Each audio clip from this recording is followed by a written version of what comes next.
When I was a kid, and I was racking my brain to try to remember exactly what grade I was in when this conversation took place, but I couldn't pin it down. My friend Rusty and I were talking about what we wanted to be when we grew up. It was about that time in a child or adolescent's development when you shift from astronaut, firefighter, and all of those things that you could be anything, professional baseball player, to the more realistic choices. And my friend Rusty said to me, I want to be a postal worker. I want to deliver the mail every day. I was incredulous. How could you sell yourself so short, Rusty? You could do it. The world was our oyster at that point. I went home and I shared this story with my mother, and she did not share my incredulity. She listened politely, and then she said, if Rusty wants to be a postal worker, then you should be okay with that. I was back on my heels at that point because I wasn't expecting that response. She said, you know what, you should be supportive, and you should even encourage him. Sometime later, when I was going to my bedroom, I saw on the door to my room a little 3x5 card taped on the door that said, every calling is great if greatly pursued. She probably didn't expect me to remember that 30-some years later. What is your calling? What is your passion? What is your role in life? Where do you find yourself? Sometimes that can mean positions that we didn't expect to find ourselves in. Maybe you didn't set out to be doing what you're doing right now. Maybe it's not even your vocation, but your avocation. Something that you enjoy doing or just find yourself doing. We all have the roles that we identify when somebody says, who are you? What do you do? We can list what we do for a living, or we can say student, or we can say husband or wife or sister or brother, friend, neighbor, all of these different roles. But what about the little things? Those things we just sort of find ourselves doing. We three have acknowledged a call on our lives, which is to the gospel ministry of Jesus Christ, but all three of us find ourselves in unusual situations. I think recently you were dishwasher repair person and snake exterminator. Is that accurate? We all find ourselves in positions, but in our reading from Hebrews today, we find an exciting way to approach every role we encounter, no matter how great or how small. Experience each one. Experience the dishwasher. Experience whatever happened as God's calling at that moment. The theologian Raymond Brown writes about the epistle to the Hebrews. By all standards, it's one of the most impressive works in the New Testament. Concisely rhetorical, carefully constructed, ably written in quality Greek, and passionately appreciative of Christ. Hebrews offers an exceptional number of unforgettable insights that have shaped subsequent Christianity. Yes, Hebrews is impressive. Yes, it is concise and carefully constructed. The phrases and sentences come together, but it presents us with a challenge for daily life. What does it mean to be appreciative of Christ and appreciative of who Christ is in the world? Specifically in this passage, what does it mean to view Jesus as our high priest? The priesthood is a role. God called Jesus, and Jesus showed us how to respond to that calling. At the end of chapter 4, just before our reading, the author introduces Jesus as a great high priest. The idea encourages holding on to our faith. In other words, if Jesus survived the trials and tribulations of this world, Y'all, we can do it too. Then in our reading this morning, chapter 5, verses 1 through 10, we see this two-part discussion of the high priesthood. First, a high priest is appointed on behalf of other people with whom the priest shares human weakness. That's what that business about sacrifice is all about. The priest doesn't choose this office, God chooses.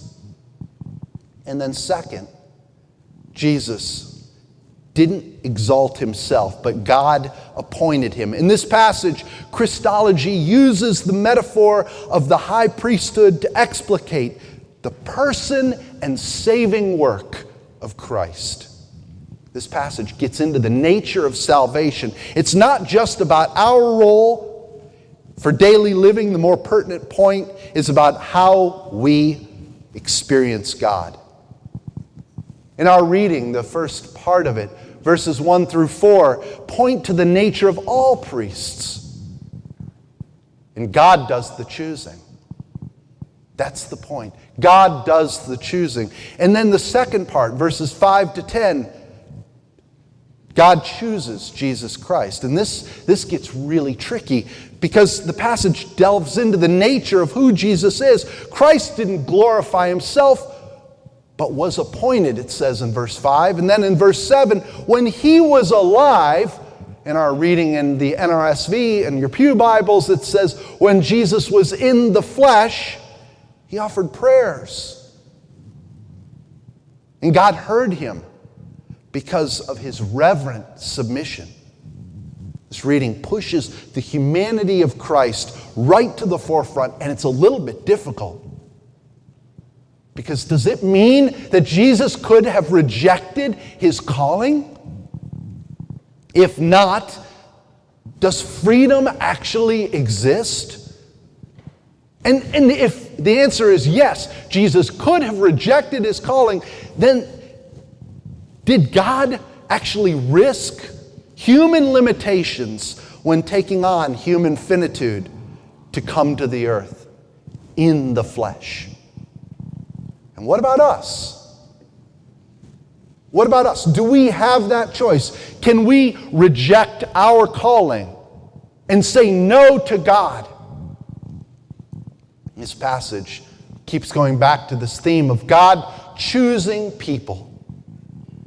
We don't choose to serve God. God chooses us and then doesn't let go. Our only appropriate response is obedience.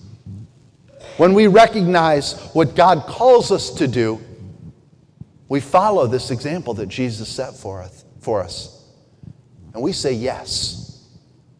God choosing people in this way is messy business.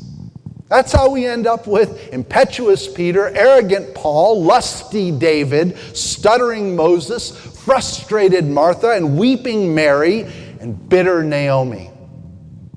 Things haven't really improved that much today. We can look around the church and see the people God has chosen. And God continues to choose people in the way God wants to choose them. That's why we end up with fellow church members who, if we're being honest, can be annoying. We end up with leaders who forget meetings and people who disappoint us. Yet God keeps choosing flawed, broken, messed up people. God keeps choosing people like me. We have freedom, and we can choose. We can say yes or no to God.